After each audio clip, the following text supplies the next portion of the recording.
रोहित अपनी मम्मी सुनीता जी को लेकर अभी घर में घुसा ही था कि देखा अन्नाया अपना बैग लेकर कहीं जाने की तैयारी कर रही थी।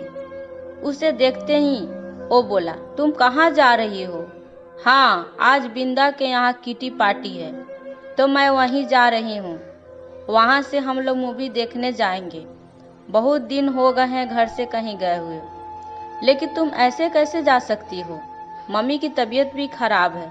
अरे रोहित, तुम अभी घर पर ही हो तो तुम मम्मी का ख्याल रख लेना। और हाँ, प्लीज मुझे 5,000 दे दो। रुपए 5,000 पर किस लिए? अभी 4 दिन पहले ही तो तुमने 6,000 लिए थे ना? रोहित ने हैरानी से पूछा। अरे यार, थोड़े बहुत पैसे भी खर्च नहीं कर सकती हूँ क्या? हर चीज का हिसाब तुम्हें देना जरूरी है क्या? लेकिन अन्नैना, वैसे भी खर्चे बहुत ज्यादा हो रहे हैं। सेविंग है नहीं। जो थोड़े बहुत पैसे बचे थे वो मम्मी के इलाज में खर्च हो गए। थोड़ा सोच समझकर तो खर्च करो। कहाँ से लाऊं मैं इतने पैसे? अपनी माँ पर खर्चा करने के लिए पैसे होते हैं तुम्हारे पास, सिर्फ पत्नी के लिए नहीं होते। कोई जिंदगी ही नहीं है मेरी।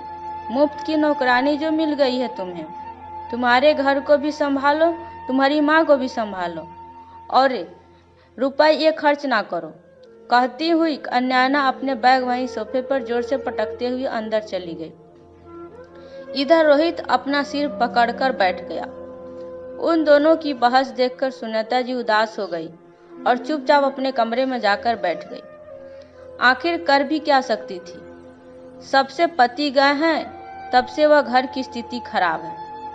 बिजनेस भी पहले से कम चल रहा है। रोहित सब संभालने की कोशिश कर तो रहा था, पर वो अकेला क्या करे?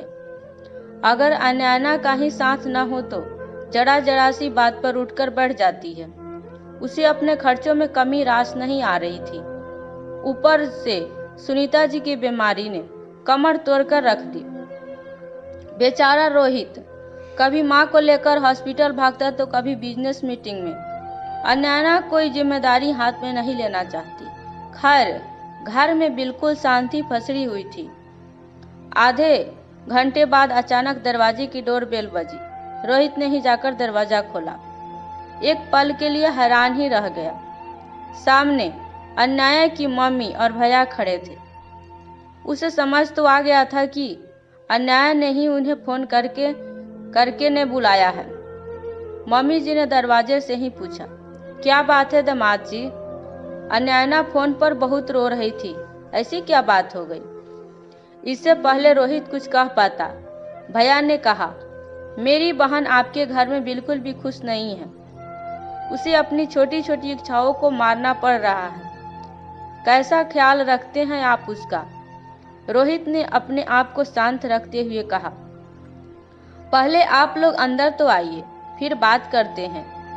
जैसे ही वो लोग अंदर गए, अन्नैया अपना बैग लेकर कमरे से बाहर आ गई और आते से ही बोली, चलिए मम्मी, यहाँ रुकने का कोई फायदा नहीं है और मुझे कोई बहस नहीं चाहिए। बस मुझे अब इस घर में नहीं रहना है। अन्नैया, मेरी बात तो सुनो। रोहित ने अन्नैया को समझाने की कोशिश की। आप तो रहने ही दीजिए दामाद जी। अगर आप बात संभाल पाते तो मेरी बेटी यूं ही रो रो कर बुरा हाल नहीं होता। अरे समधन जी, आप यहाँ अचानक? हैरान परेशान से सुनीता जी शोर सुनकर कमरे में से निकलकर बाहर आ गई। हाँ, मुझे तो आना ही था। बेटी की माँ जो ठहरी, बेटी दी थी नौकरानी नहीं, जो दिन भर आपके घर को संभाले और ऊपर से थोड़े से पैसे के लिए भी आपकी मोहताज हो जाए। हाँ, मैं समझ रही हूँ कि समधन जी, पर आप मेरी बात तो सुनिए। सुनीता जी समधन जी को समझाने की कोशिश करने लगी और वो भी कि समझ ही नहीं रही थी।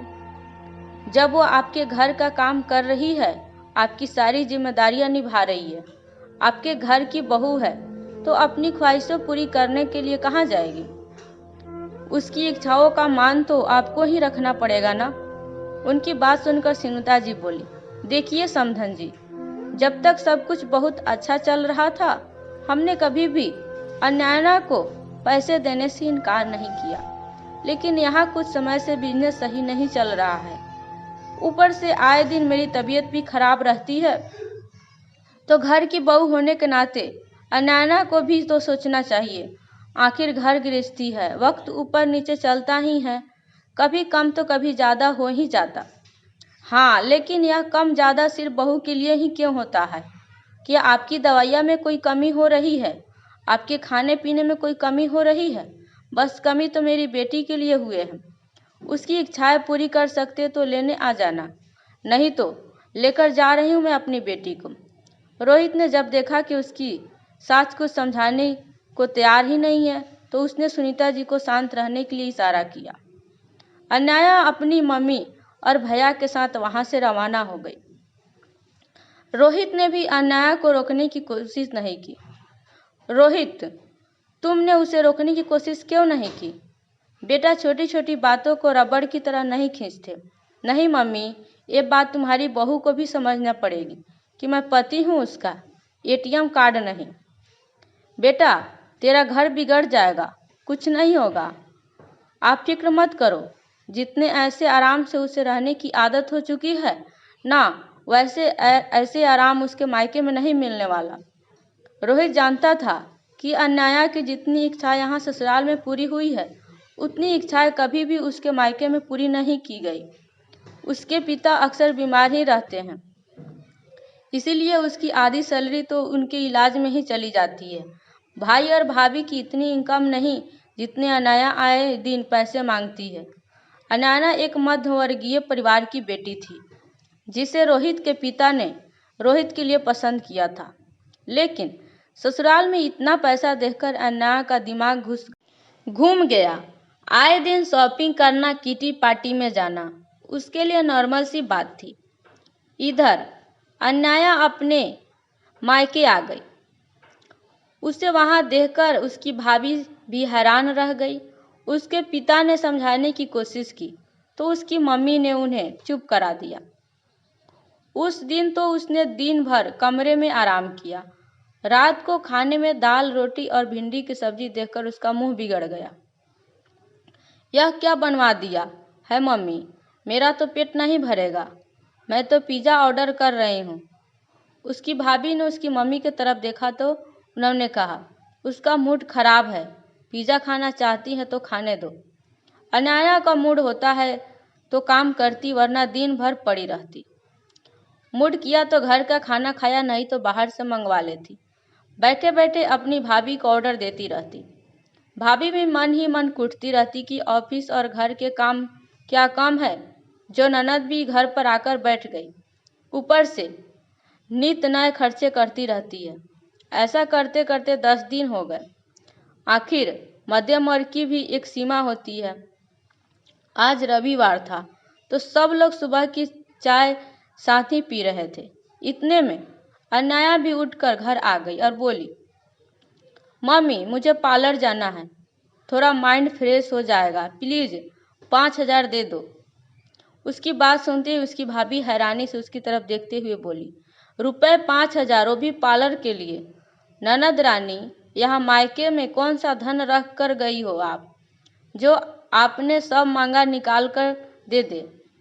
भाभी तमीज़ से बात कीजिए, मैं आपसे पैसे नहीं मांग रही हूँ, अपनी मम्मी से मांग रही हूँ।